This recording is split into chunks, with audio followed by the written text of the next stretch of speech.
Welcome to session 7, everyone. It's really starting to feel like a family. Maybe we should just keep this going on all year long. I think, we got 26 more weeks in the year, so keep Professor Krishna employed. Thank you, everyone, for being here. And thank you, especially Professor Krishna. And I'll let you announce our topic tonight. So I know you have much to share with us. You're welcome. Thank you.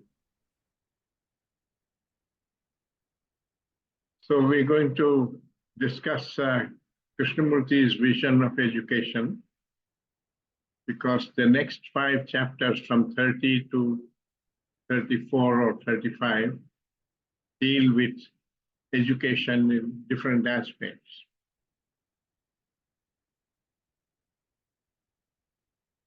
The next session after this will be after 2 weeks, because next week some of the organizers are on vacation and we cannot have this session. So I was thinking that will be our last session, and you can read up the rest of the book or anything else that you have read from Krishnamurti's books or talks, which puzzles you, and we could deal with those questions in that last session. In other words, instead of my giving a talk in the last session, I'm saying we can have it like a dialogue or a question and answer meeting, covering all the sessions of the present course, and also anything else that is related to Krishnaji's teachings, which comes to your mind. So it will be an open question and answer session. And concerned with the understanding of the whole of Krishnaji's teachings, even beyond this book.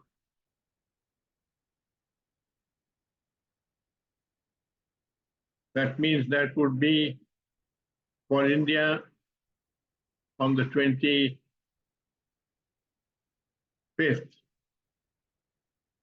and for you on the 24th of May. For California, it would be 24th of May.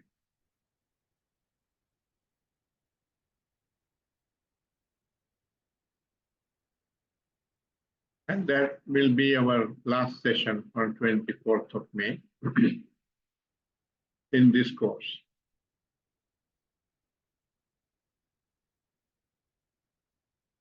Now, Krishnaji deals with different aspects with different people who meet him, and each one of those chapters describes that meeting and that dialogue which he has. So what I'm going to do is to survey the reasons why he wanted to change education, and also summarize what, in my view, was his whole vision of education. I have perhaps given this talk before, and some of you may have heard that or seen that on YouTube.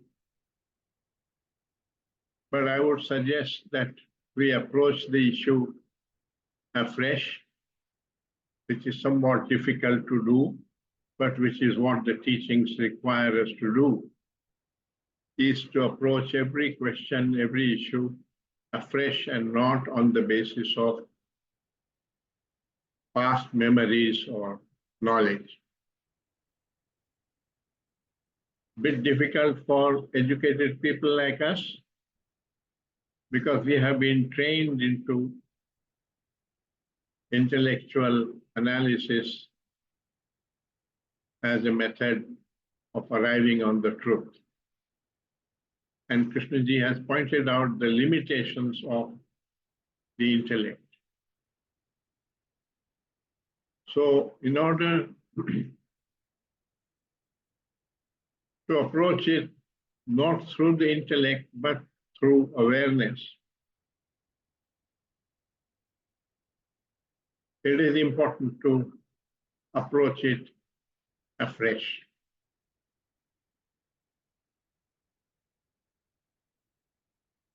The intellect tends to prevent that because it argues and it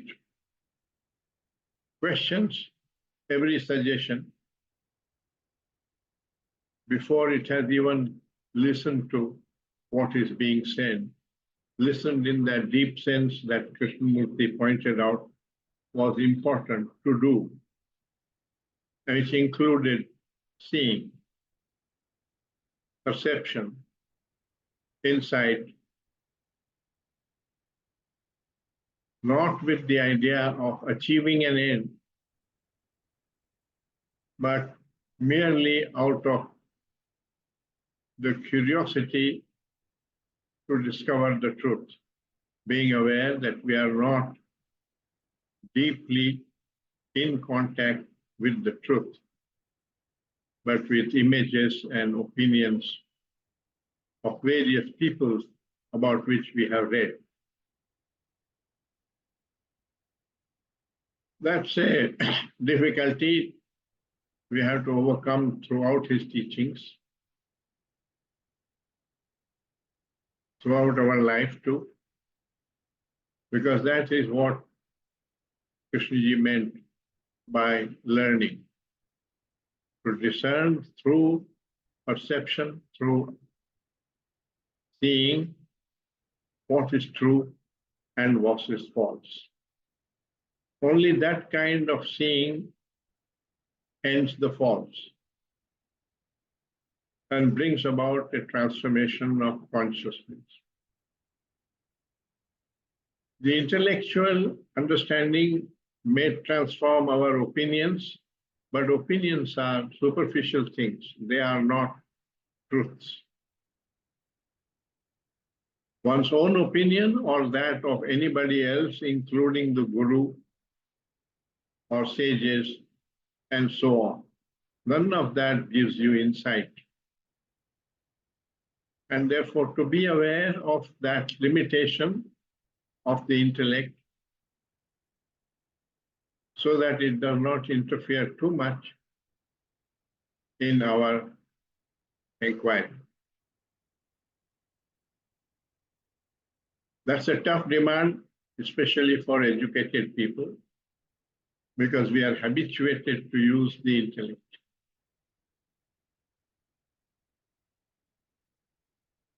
The rational is not incorrect,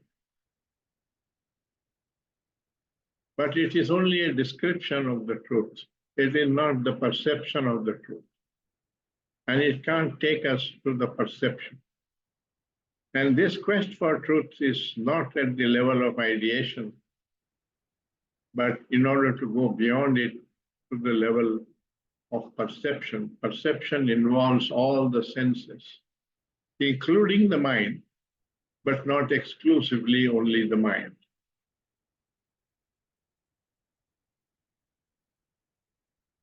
Now, so far in our course, you would have noticed that repeatedly we have come to the conclusion that all disorder in our own life, and therefore also in society, originates from the ego process in human consciousness. And that ego process is not part of nature. It's not put there by nature. It is something that arises because we identify ourselves with a fragment of what is. We don't see the whole of what is because we attach ourselves intimately with only one fragment.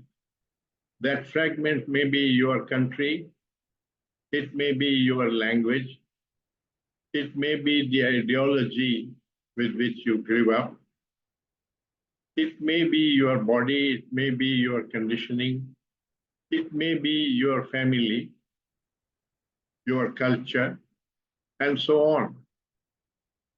But when you identify with it, you isolate yourself from the rest of humanity, who probably similarly identify with another fragment, and that creates division and conflict, and eventually the big manifestation of that conflict, which we call war.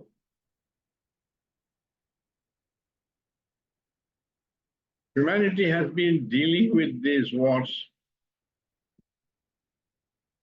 for all known history, but we have not been able to end them.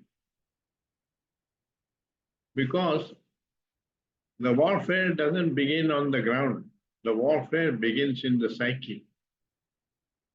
And we have not really tackled it there and freed ourselves from this division in the psyche, so that we don't really feel one with all the others, neither the humanity nor nature,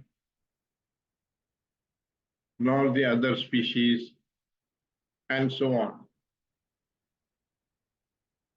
To us, sorrow is our personal sorrow, our personal suffering. To us, success is the prosperity and well-being of the individual being our attachment to our body, our mind, our opinions, and so on, the conditioned part of consciousness. And when anybody criticizes what you are identified with, it feels like an attack on oneself, and therefore brings about violence and division.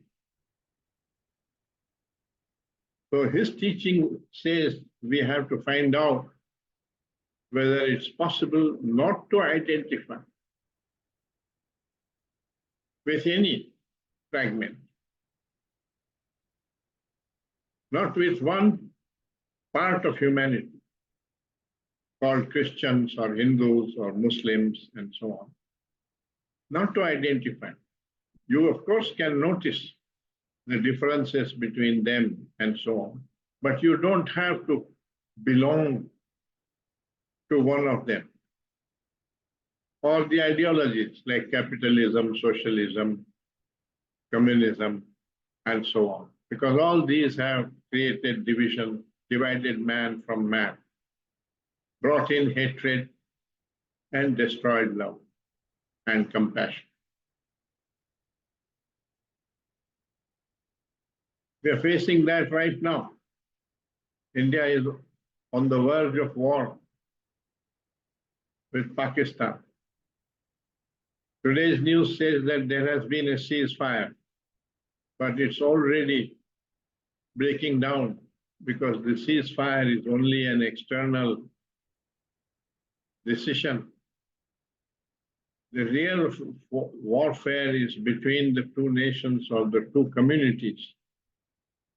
And it is fed by all kinds of hate speech from politicians, army men, and so on, who are highly educated people. So Krishnaji questioned education. He said, what is the purpose of education? Is it just to empower the individual with knowledge and ability and skills, which he may use for his satisfying his own whims, his own desires, ambitions, and we call that his personal success. And that kind of promotion of the ego, which is approaching life with self-interest, is the root cause of all this disorder, which only human beings have created. Animals have not created. No other species has created war. Only we have created war. So there is something seriously wrong with us human beings, because we have really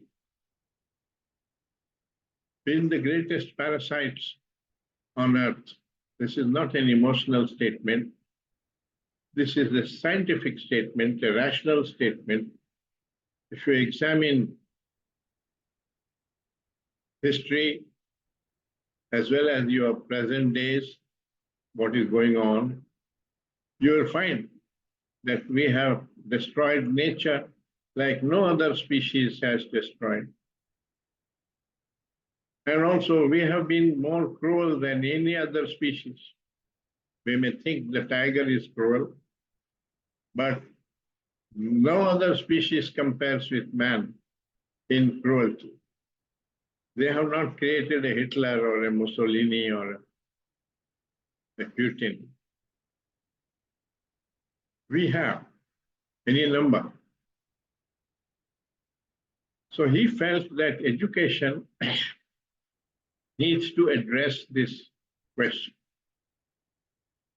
It's not enough to learn history, geography, law, economics, and so on. These external rearrangements, though not bad in themselves, will not solve this deeper division and problem between human groups. Education is the only means by which this can be solved on a large scale, because every child goes through education. First in his own home, educated by his parents. And so the understanding or wisdom of the parents matters too, because that's transferred to the children, which is what we call culture. But without a proper understanding of culture, it becomes merely a habit acquired from the past, from the family.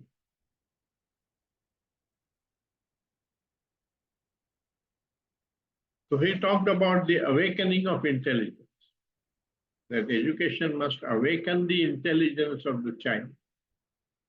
And the word intelligence he used in the sense we use the word wisdom,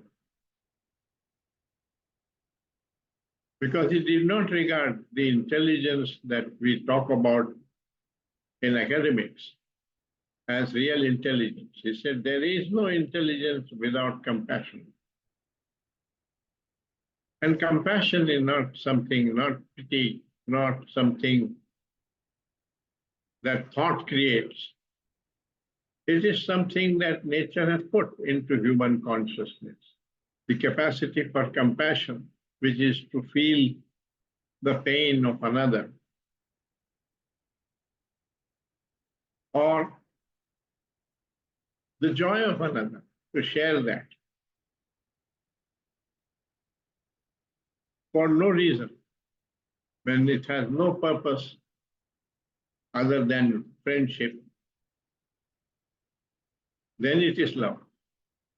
But when it has a self-interest or purpose, then it is not love.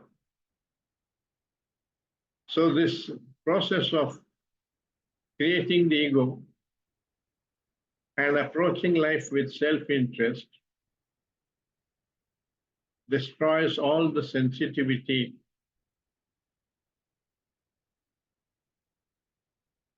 and the perception of beauty and joy in our life, and therefore also in society. So we become bored individuals pursuing pleasure as a means of escaping from that boredom. So these are two central factors to be addressed in education, which he pointed out. One, to come upon sensitivity. Sensitivity means the intense perception of the beauty in life, inherent in life. Beauty being the joy that one experiences in engaging in that activity. Every aspect of life has great beauty in, not only art and music and so on, but also science, also nature, also sports, also literature. All aspects, if you engage with it deeply, reveals great joy, great beauty, which does not lie outside that activity. It's not a reward. It's not the activity is not a means to that end. It is just part of that activity. That's a subtle difference, because that's the difference between approaching with self-interest and approaching without self-interest. The activity remains the same. The action remains the same, but the approach in one case is egoistic and the other, it is not egoistic. And he said, love is where self-interest is not. So the other important thing he wanted to do through education was not to promote the ego in the child. And the ego in the child is promoted when you use methods that intimidate the child,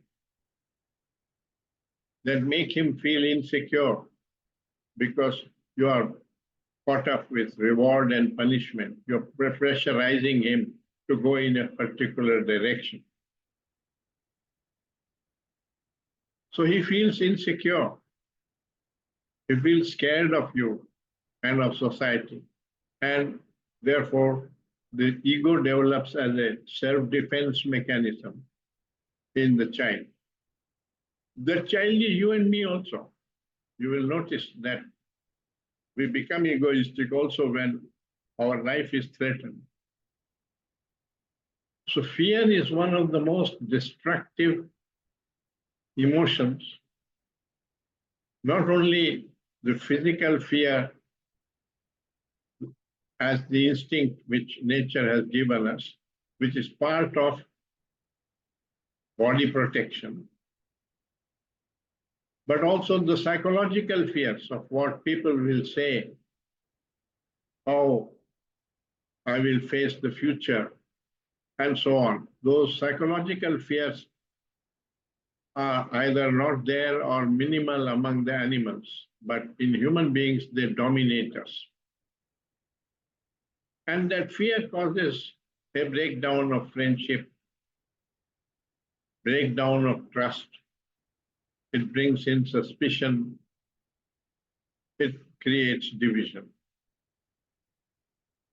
So, can we educate without using fear, without using reward and punishment? The other thing which promotes the ego, which human beings have cultivated as in education, is competition. One is teaching the child that your classmate, your colleague, is not your friend or your brother. He is your rival.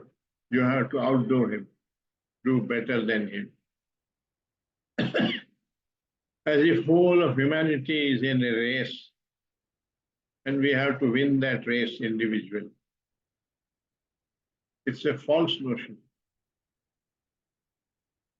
The greatest illusion of humanity all over the world is that human beings think that approaching life with self-interest is in their self-interest. It is not. That's an illusion. When you see only this far, it may seem to be so, but when you see with a long vision, you discover that it is not true, it is false. And that long vision is the wisdom. And because we don't have wisdom, we only have knowledge and power and ability. There has been a lopsided development of the human mind, and all our disorders in personal life as well as in society originate from this lopsided development of the human mind. So he wanted to correct that through education, because it's not enough that one or two people, there have been sages who have corrected that, who have gone beyond it. But humanity goes on the same way, irrespective of the Buddha, of Socrates, of Jesus Christ, and such people who have pointed out all this. But we have not the capacity, we have not had the capacity to listen to them in a deep sense of accepting what they say as true. We have termed it as philosophy, put it in the books, praise them and so on, but we have not really come upon that wisdom for ourselves. So one has to ask this deeper question. How did those sages come upon a different consciousness? And is it possible to have an education which is concerned with the transformation of consciousness, not merely the cultivation of power and ability and knowledge? Not that knowledge is not necessary, of course it is necessary. But when it is not coupled with wisdom, it goes wrong. As indeed we see that war is the creation of highly educated individuals. And the most cruel individuals have been highly educated individuals, not educated in the right sense, but in the sense of cultivating power and ability.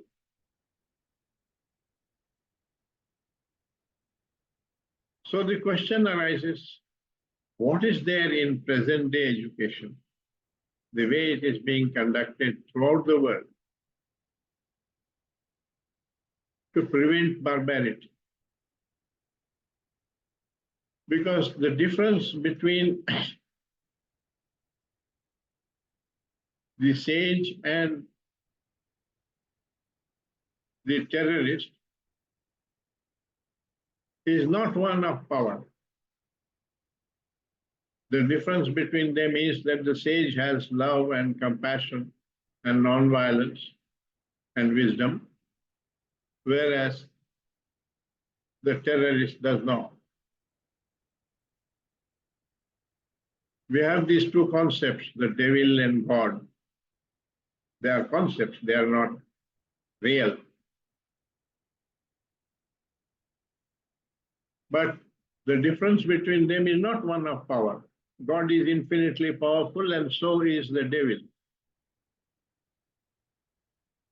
The difference is that the devil has ego, operates with self-interest for himself, and God has love and compassion and non-violence, does not suffer from this self-interest.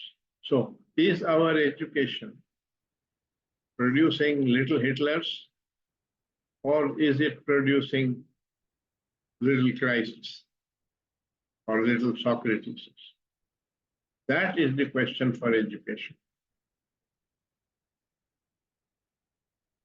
If you look at modern education all over the world, its basic intent is to train the individual to be successful in life. And success is defined as having a good living, which is equated with having a lot of money, a good position, name, fame, respectability, and so on. That's a very limited definition of success. The human being is dazzled by the riches owned by an individual.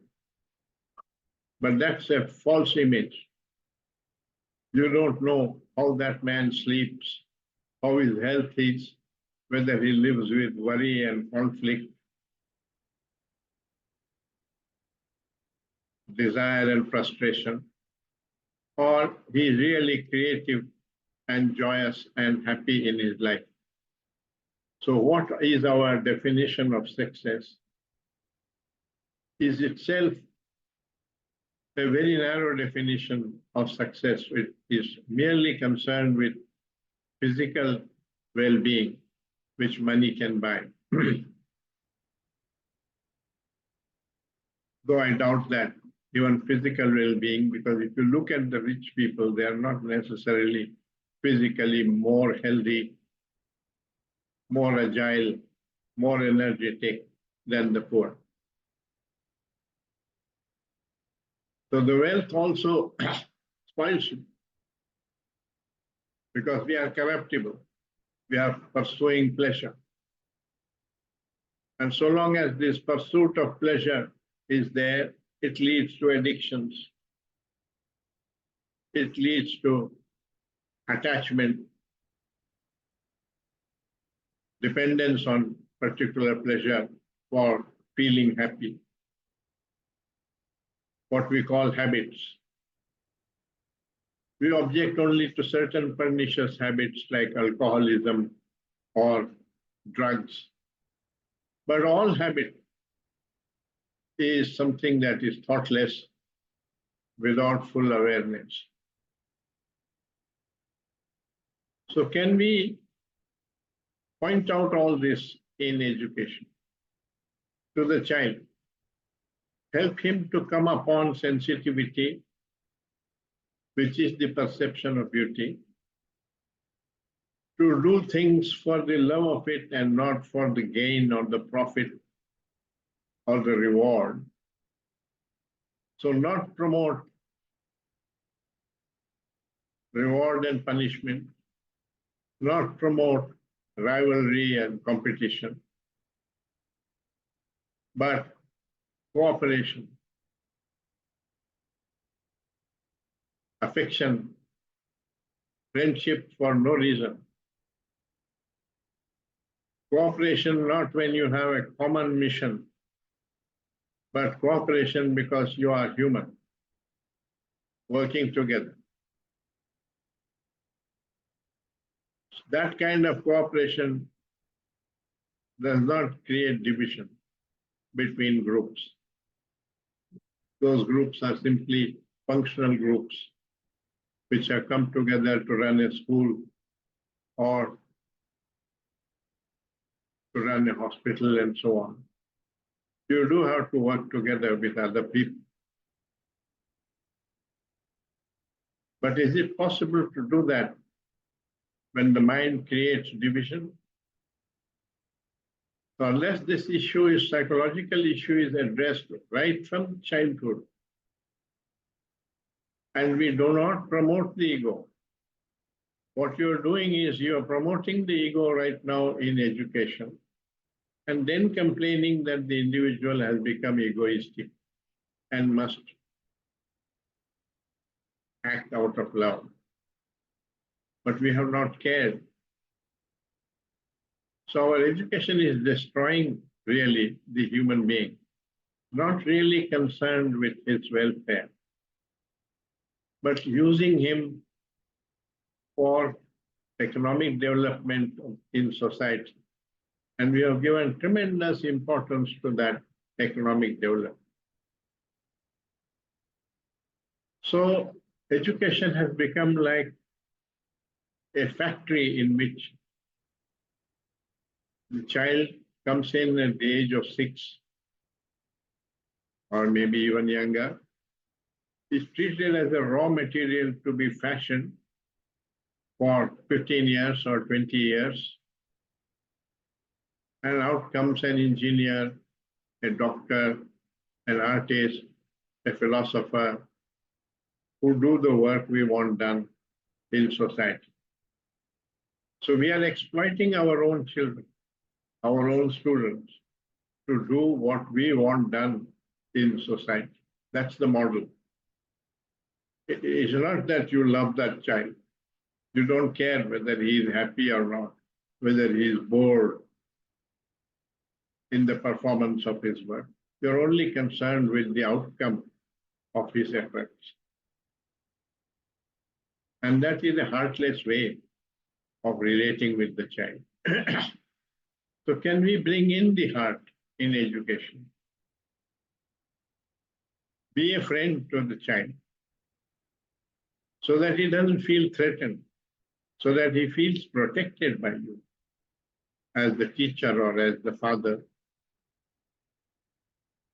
When a child feels completely protected, he doesn't develop the ego. He develops the ego, he becomes aggressive because he is feeling threatened by the environment.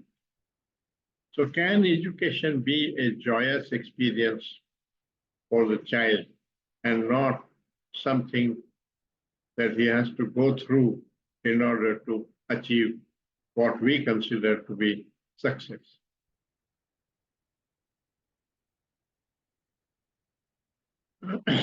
So I have with me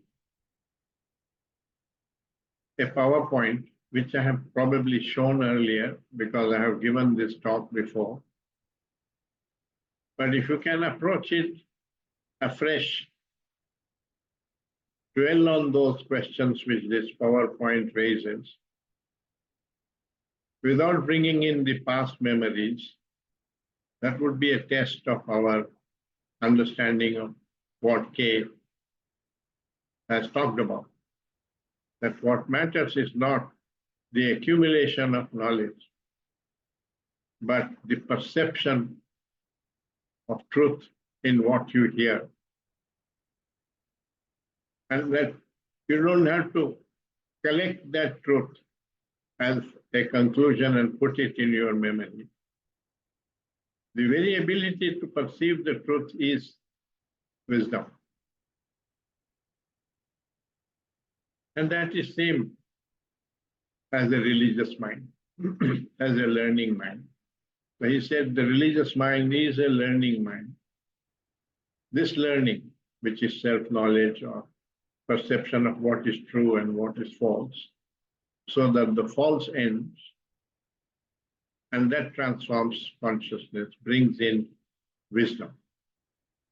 Without wisdom, there is no transformation of consciousness. There is only transformation of opinions, and opinions are not truths. So religion is, in that sense, deeply a quest for truth. Not only the truth about nature, which science is concerned with, but the truth about the way our consciousness functions, our relationships degrade into violence, conflict, division, jealousy, and so on. To free oneself of these dangers in our life, that should be a concern of education. So I'll share the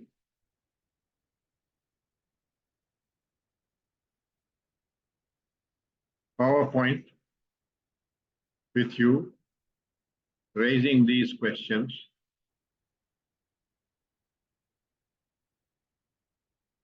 in a poignant. So that's the PowerPoint, right? Education for the 21st century.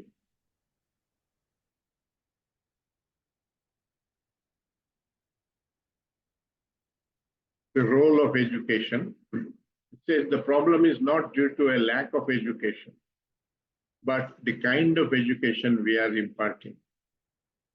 So it's not because of the poor people, the uneducated people. They have not created the war. It's the highly educated people who become army generals, politicians, presidents, and so on, who are creating this problem. So it has been caused by highly educated MSCs, LLBs, PhDs, not by the uneducated man. Present-day education is no barrier to barbarity. The Holocaust was perpetrated by highly educated people. When we impart knowledge, we must also impart wisdom, namely the outlook, to employ it rightly with a sense of responsibility.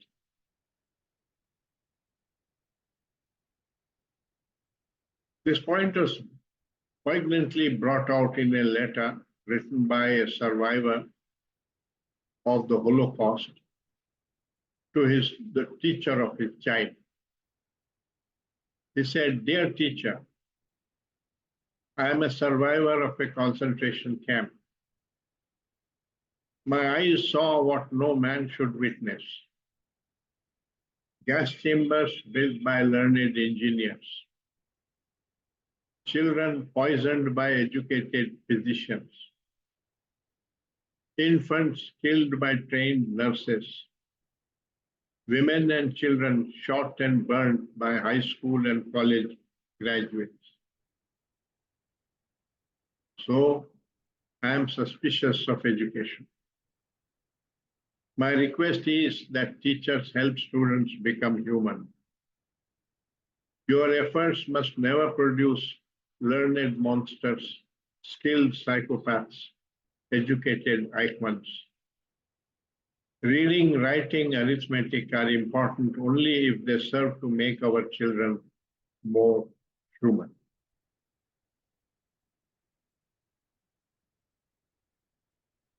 Here is what Krishnamurti has said on education. He said, education may have a different meaning altogether, not merely transferring what is printed on a page to your brain. Education may mean opening the doors of perception to the vast movement of life.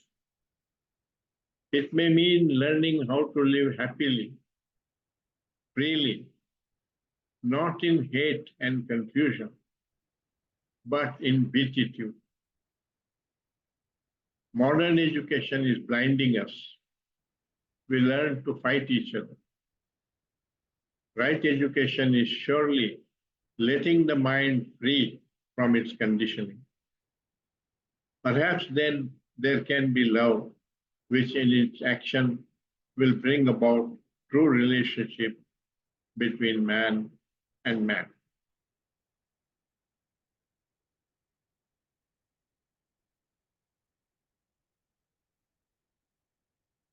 This is a slide which I have shown earlier.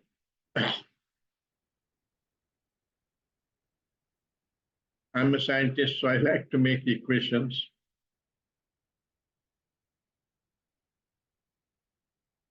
In the first column on the left are things which we have inherently there in our consciousness. And when you approach them egoistically, which means you add the ego to it, see what it becomes that is given on the right-hand side.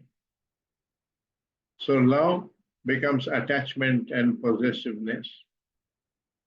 Wishes become desire and addiction. Power becomes a means for domination and exploitation. Sexuality becomes lust and pornography and rape. Friendship becomes support and dependence. Humility becomes feeling of inferiority and being servile. Talent becomes a means for pride and vanity and feeling of superiority. Excellence in ability becomes competition, rivalry. Groups which are so essential for working together turn into division and nationalism. Thought, the power of thought is so useful for doing our research, for working in daily life. Add the ego to it and it becomes worry, fear, anxiety. Pleasure, inherently put there by nature. Add the ego to it and it becomes habit, addiction, and boredom. Needs, we all have our needs, but when you approach them with self-interest, they become greed and covetousness. So this is to point out that the problem is not with what we have obtained from nature. The problem is this ego process, which is our own doing. As I said, it comes from identification with a fragment. And then the mind gets hijacked into working for the me and the mine. The prosperity of the me and the mine, the profits, the pleasures, the well-being, the security of the me and the mind take over. The mind is no longer interested in the truth. It is only interested in the welfare of the me and the mind. So it narrows us down. So here is the alternative vision of education. A new vision of education. Not new really now because it is derived from what Krishnamurti has taught. This vision is not an ideal to be achieved in education, but the direction in which the education must aim at going. So create a global mind, not a nationalistic mind. Emphasize that we are one world, one humanity, not separate except in an administrative sense, not psychologically separate. Emphasize human development, not economic development. As I said, right now, the aim of education is economic welfare of the nation or of the community, not the well-being of the human being. Value goodness above efficiency. We have given tremendous importance to efficiency and ability, which is power, and not to goodness, which is virtue. Encourage inquiry, not conformity. When you use reward and punishment, you are creating fear.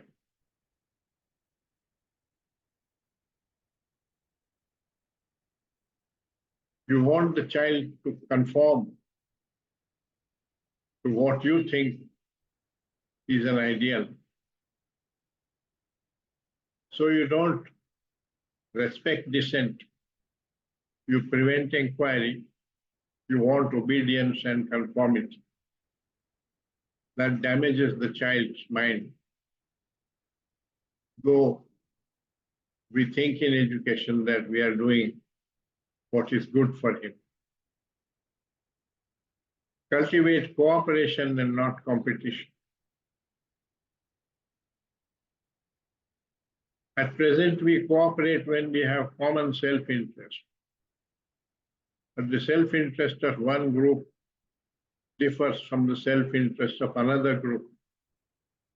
Or the self-interest of the husband differs from the self-interest of the wife. Then you have the same division within the home between the man and the woman. So can we learn to have cooperation not based on self-interest, but on affection of love, on friendship? I'm reminded of a quotation from Khalil Gibran, which I have mentioned several times before, but it's worth visiting it again. He says in the book, The Prophet, on friendship, he says, let there be no purpose in friendship, save the deepening of the spirit. For love that seeks aught but the disclosure of its own mystery is not love, but a net that is cast forth, and only the unprofitable is caught. So the mind thinks that approaching life with self-interest is in our self-interest. The Prophet is saying it is not, because then you will never know what love is. You will never know what true cooperation is. You will never know what true friendship is. So teamwork is more important than individual achievement. Right now, we have given a lot of importance to individual achievement. Not that there is anything wrong with individual achievement, but we make a hero of those individuals. It brings you money, fame, name, reputation. As if jumping half a millimeter more than everybody else is a great, really important thing. So it's an illusion that is bred by society through education. Democracy is more important than dictatorship, which is domination. And democracy is there only when there is a true spirit of democracy. The true spirit of democracy is one of mutual respect, of treating the opposition as friends with a difference of opinion, who are pointing out what is wrong with the way we are going. So they're helping us to re-examine what we are doing. They are not really opposing, they are helping us. So it's totally different from the way we have regarded democracy right now. Oppositions are treated as enemies. And any means are used for overcoming them in elections. The learning mind is more important than an acquisitive mind, which means awakening of intelligence is more important than the cultivation of memory.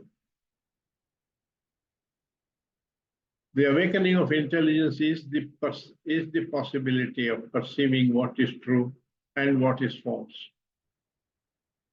This is important both in the scientific pursuit, which deals with the truth about nature, how nature functions, and the religious pursuit of understanding how our consciousness operates, how division arises, how jealousy arises, how anger and division arises, violence arises. So create a mind which is both scientific and religious. At present, we are choosing between the two because we have equated religion with belief, and science will not accept belief.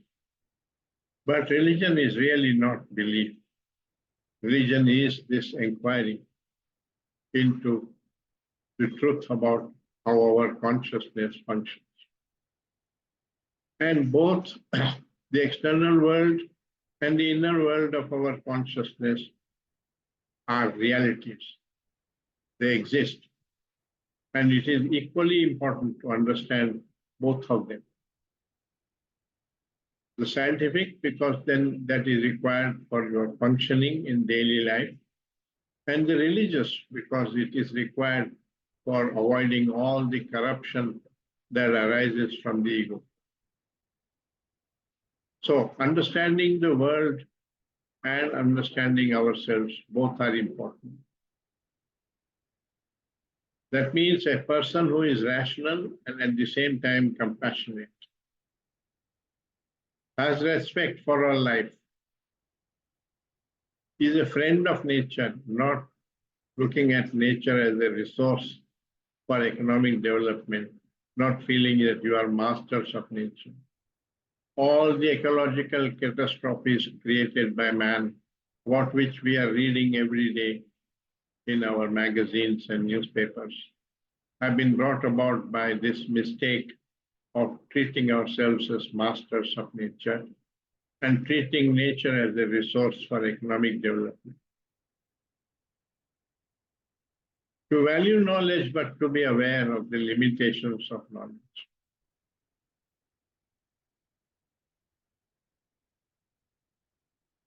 Cultivate the art of living. We have talked about this earlier. The art of living is to put everything in its right place. Thinking in its right place, imagination in its right place, sexuality in its right place, money and property in its right place, family in its right place, everything, nature in its right place. The mistake we are making is that we have equated the quality of life with the quality of your job, of the money that you earn. Because the money can give you the physical pleasures, but it can't buy you happiness. And so when you are not looking at life holistically, but only as a means to achieving what you consider to be success, then you destroy the quality of life. It's not only the quality of your body, your food, your clothing, your car that determines the quality of your life. The quality of your mind determines the quality of your life very much more. So are you a bored individual? Are you constantly in anxiety and worry? It has nothing to do with the amount of money that you have. So when you look at quality of life, it must be a life which has high quality, both in the physical aspects, the emotional aspects, the intellectual aspects, and the spiritual aspect. So then the concern of education is for cultivating all aspects of the human being, not merely his ability to work or to get a job, which means flowering in goodness is more important than achieving ability and skills. Working with joy rather than for rewards. When you work for rewards, the activity becomes a means to an end, which means it becomes an ego process. When you work with joy, there may be results, but the activity is not being undertaken for the results. It is being undertaken with love for the joy. The perception of beauty, which is sensitivity, is more important than the pursuit of pleasure. It is because we don't have sensitivity, we don't have this perception of beauty, which is all around us in our life, that we need to pursue pleasure to overcome boredom. So these questions need to be dealt with in education, which means sensitivity is more important than ambition. Finally, the holistic development of all faculties and not over specialization. At present, because knowledge has expanded enormously, exponentially, it forces us to specialize, which means you know more and more about less and less until you know everything about nothing. That is what the modern education is doing to the individual. You become what in science we call the Dirac delta function, which is zero everywhere else except at one point where it is infinite. So our knowledge, our education is making us into Dirac delta function because it's not concerned with the holistic development of all our faculties. So that needs to be changed. The emphasis on specialization needs to go.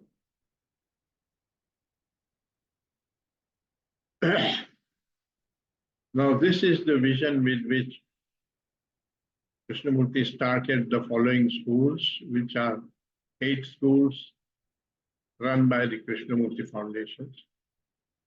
There are 6 of them in India, which are listed here, and 1 in USA, in Ohio, and 1 in UK, which is called the Brockwood Park School. They have different structures. Some are day schools, some are residential schools. Basically, he wanted residential schools because it's only in a residential school that you are both a parent to the child and also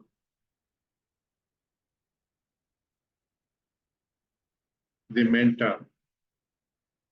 And therefore, you can care for all aspects of that human being, the physical, the intellectual, the emotional, and the spiritual. But whatever is possible, they do. And they all work with this common vision, which I have just talked about.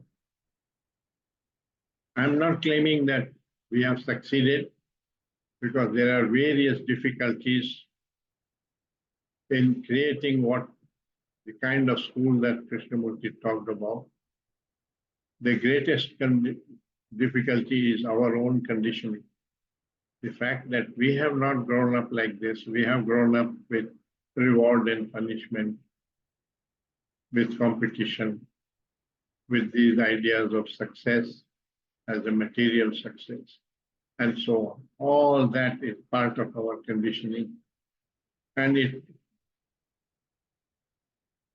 obstructs us from creating the atmosphere that Kay wanted in education. And the child is not educated by what you speak in the classroom. That's only a very small part, the intellectual development. He is educated by the whole atmosphere in the school. And more than that, also in the town, in the city, in the country. So whole of the world is responsible for that, what that child becomes. Because the child is educated by what he sees going on around him, not by what you speak in the classroom. That may be necessary for earning a living, but that's only a small part of education when you accept that this is the vision with which education should be made.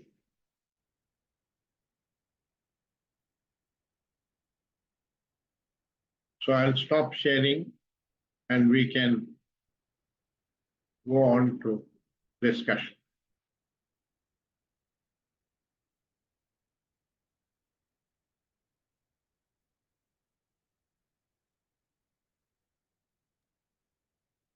Where are all of you? Have I put you to sleep? No. Thank you very much, Professor Krishna.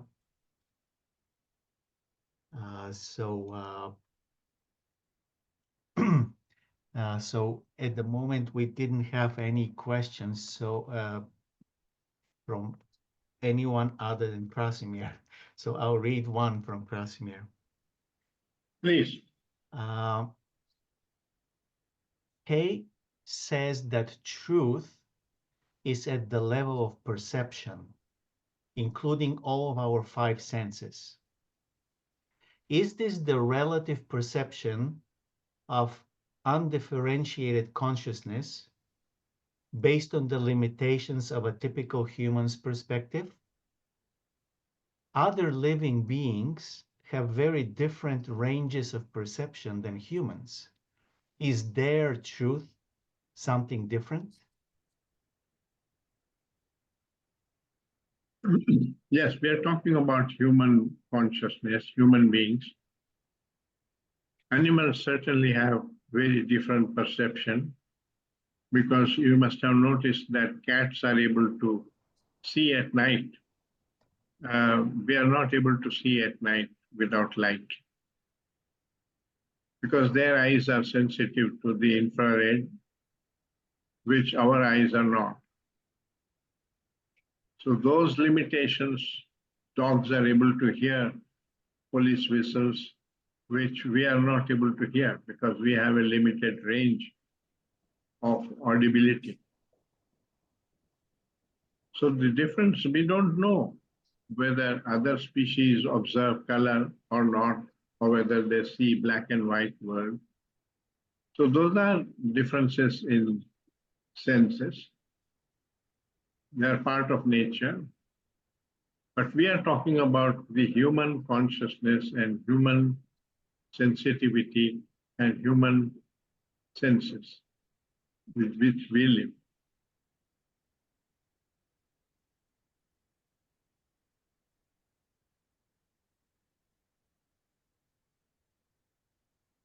Thank you. We have a question from Chandra. Two questions. I will read both of them. How can we help children experience aloneness as something rich and full, rather than confusing it with loneliness? And the second one, how can we guide them to enjoy their own company without feeling cut off from others?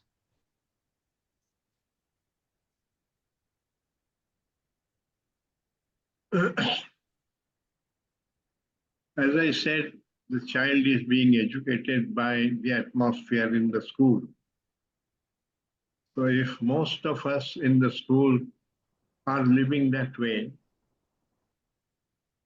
with a feeling of love, with sensitivity for nature, and so on, it automatically communicates itself to the child. Just as the child acquires a lot of culture from his family, because that's what he sees going on around him. If in a residential school, the child will acquire these things naturally. You can't teach sensitivity in the classroom. So, but if your concern is with creating sensitivity, you will create a number of activities which promote sensitivity in the child. Take him out in nature. Let him experience a sense of leisure, sitting in nature and observing nature. It will point out to him, reveal to him the beauty that is there in nature. Same way with music, with art, with literature, with sport. Do it for human development and don't emphasize achievement. The weak child is as important to educate him as the strong child. At present, we are differentiating. The intellectually strong child is treated very differently from the child who is struggling with the intellect. But the intellect is only one part of a human being. Intelligence is not just the intellectual intelligence. It's also the emotional intelligence. It's also the spiritual intelligence. So when you look at intelligence holistically, you will discover that there is intelligence only when there is freedom from the ego. And therefore that becomes a concern. Now you can't teach all this. In education, it is important to consider at what age you can introduce what questions to the child. It should not be beyond his comprehension. So you also need to know the child. You can't talk about all this with a 6-year-old, but with a 12-year-old or a 14-year-old, surely you can point out the difference between self-interest and love. You can discuss with him what friendship is, true friendship is. You can give him good literature, introduce the ideas, but also point out to him the limitation of only valuing ideas, that it is important to come upon that deeper understanding for oneself. And that understanding the teacher can't give you, but you can come upon it. That's the homework which one has to do. In the Krishnamurti schools, there are a lot of limitations because the Krishnamurti school is part of society. And what the parents expect the school to do may be quite different from what Krishnamurti vision requires the school to do.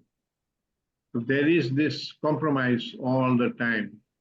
We have to affiliate to a board, and that board prescribes heavy courses which are concerned mainly with intellectual development. So there is very little time left to do the other activities that one has planned. It's like we say in physics, you have to solve the equation with boundary conditions. And some of these boundary conditions are laid by your society. You have no option but to function within those boundary conditions. And yet, if you are deeply into the vision, a lot is possible. And that is why one is saying that the vision is not an ideal to be achieved, but the direction, it tells you the direction in which we are trying to go. And don't measure it as success and failure. You will never succeed in completely coming upon that vision. And yet, that is the right thing to do, to go with the intention of this vision, to work with it. It's like the talisman that guides you. It's not a result to be achieved. When India became independent, Gandhi gave a talisman to Nehru, who was the prime minister. He said, whenever you are in doubt about what decision to take, consider the poorest man on the street and take that decision which will benefit him. That was the talisman. You don't achieve that end, but it directs you in your daily life. What is the next step you have to do has to be in the direction of the vision and not against it. So the vision has this value, like the pole star. The pole star guides the ships, tells them what is the direction north, and they take their decisions on that basis. But you don't reach the pole star. You don't achieve a pole star. So the vision is like that. That gives you the direction in which you have to go in your daily life. And not measure too much whether we have succeeded or not, because otherwise you'll come upon tremendous frustration, and that will dampen your energies. That's part of our learning to live with the teacher.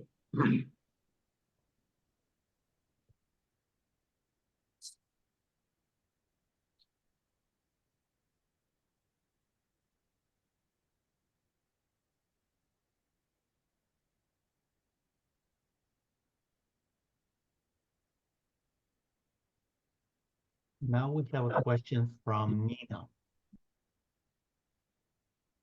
Thank you for naming that education often builds up the ego.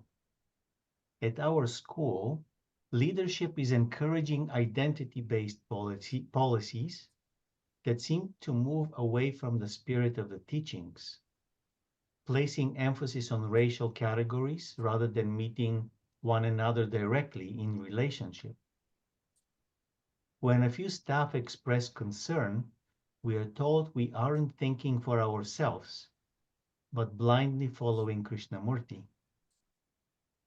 And when we speak from care and questioning, we are accused of making others feel unsafe, or as if they don't belong. This school was meant to be a place where goodness could flower, where learning comes through attention, not ideology. What does it mean to remain faithful to the original intent when those in charge are promoting the very patterns of identification and division the teachings asked us to see through, and when questioning them brings overt pressure to conform? That is what I meant by saying you have to solve the equation within the boundary conditions. Those boundary conditions are laid by society. We are part of society. You cannot isolate yourself from society. The parents are society. The children come from society. They are conditioned by their family and so on. So there are a lot of difficulties to be overcome in bringing about the kind of education that we have just talked about, which Krishnamurti has pointed out, not perhaps in one place, but in several places. I have tried to collect that all together in my presentation. But if you are convinced that that is the right way to go, then that's what you have to be doing. Whether it succeeds or not is not our concern. It may not succeed. At least it will not succeed fully. Just as all of us have been reading Krishnamurti, but we have not come upon enlightenment. But if you make enlightenment the aim of this inquiry, then it blocks you. You will get frustrated. You are approaching the teaching itself egoistically as a means to achieve an end. It is not a means to achieve an end. Whatever understanding, whatever wisdom you come upon will operate in your life. And because it operates in your life, it will be part of the school, if you are in a school.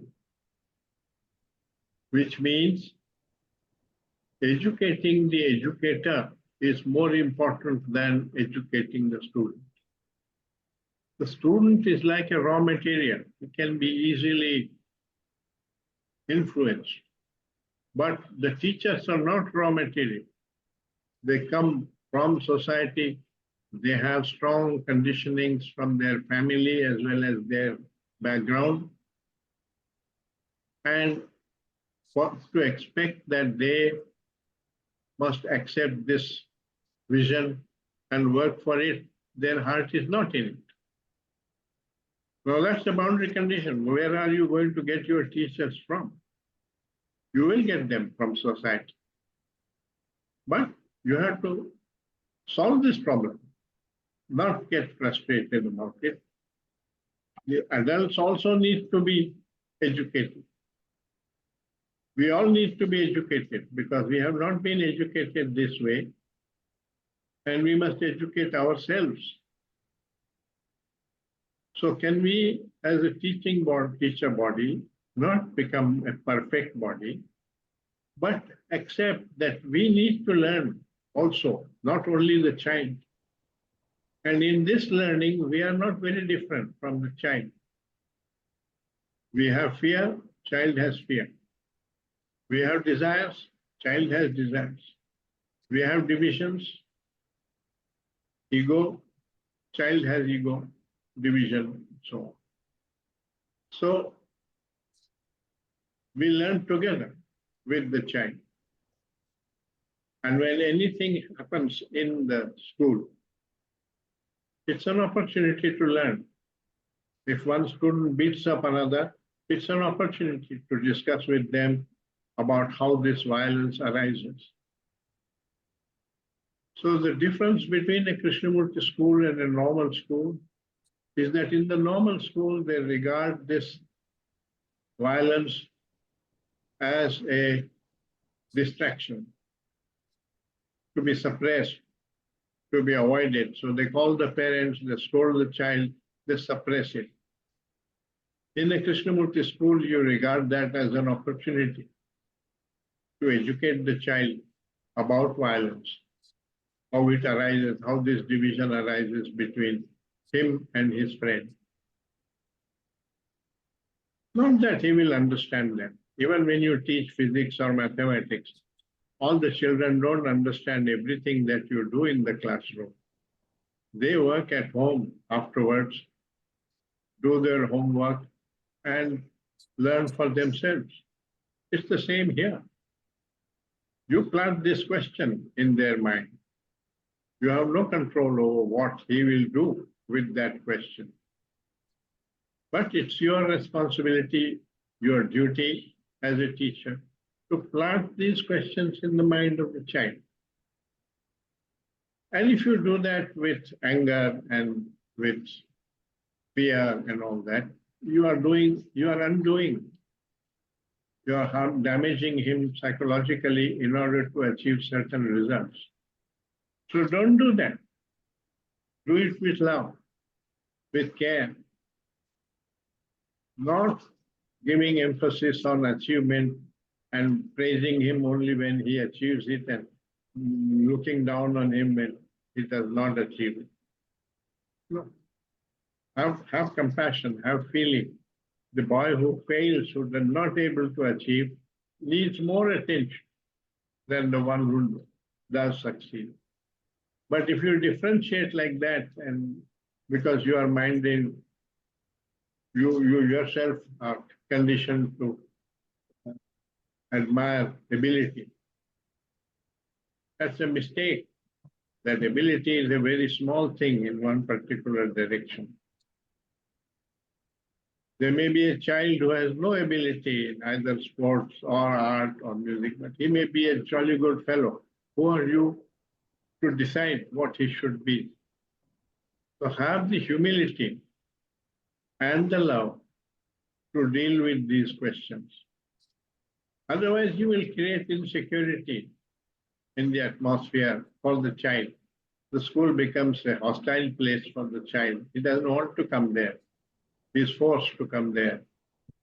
And whole of education becomes a forcing to do things which he doesn't want to do. That, of course, will make him aggressive, make him revolt, and so on. So you are undoing, when you regard education as a holistic development, you are undoing psychologically because you give importance to only ability. So it requires a certain amount of wisdom, which is intelligence on the part of the teacher. And so educating the educator is more important than educating the child. The child meets the mind of the teacher. He meets much more. He learns from the entire atmosphere in the school.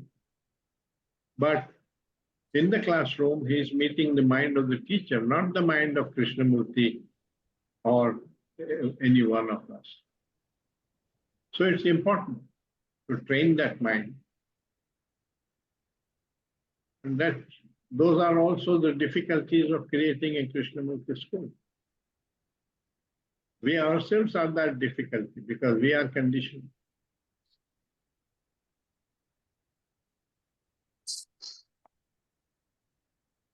But not to say it is impossible, because when you say something is impossible, you also make it impossible, because your energies won't flow in the direction of what you consider is impossible.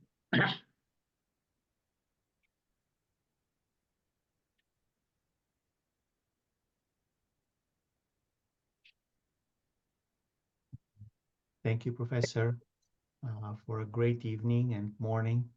I would like to turn it back to for any final words today, but to you, Professor, and then to Donna and Prasad. Yes, just reminding you that next week there will be no session because some of the organizers are on vacation. So 2 weeks from now, we meet again. And at that time, I have proposed to Prasad that the whole session can be just questions and answers regarding any aspect of Krishnamurti's teachings, not necessarily confined only to this book, but also including everything that we have learned in this book. And of course, there are still about 20 chapters of this book, which we have not covered in this course. So please read those chapters, and it will acquaint you with different aspects of his teachings. And whatever questions you have, we'll discuss them 2 weeks from today. Thank you.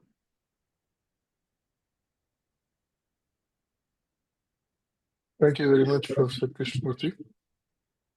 It's Krishna, yeah. Thank you, everybody. Thank you. Thank you, Krishna.